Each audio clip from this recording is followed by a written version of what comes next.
ए वर्ष सुदशा व्रतरे करंतु यही महा उपाय। ए वर्ष सुदशा व्रत 5 जून गुरुवार शुक्लपक्ष दशमी तिथि हस्ता नक्षत्र कन्या राशि रे पड़ुअछि। तेणु यह बहुत शुभकारी।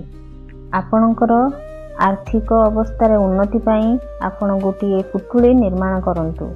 जो पुटुलीटी करिवे सेथिपाई आपण गोटे छोट लाल एवं हलदिया मिशा कपड़ा खंडे नहीं से गोटे नड़िया गोटे गुआ गोटे गोमती चक्र एवं गोटे खंड हलदी गोटे कर्पूर टिके लाल सिंदूर एवं गोटे हलदिया कौड़ी एवं गोटे अखंड तेजपत्र नहीं बांधी देवे।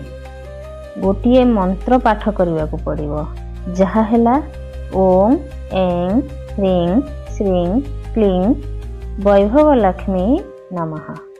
21 थर जप करी पुटुली उपरे 63 नंबर लिखिदे धूप दीप दे पूजा करी आलमारी रे रखी दियंतु।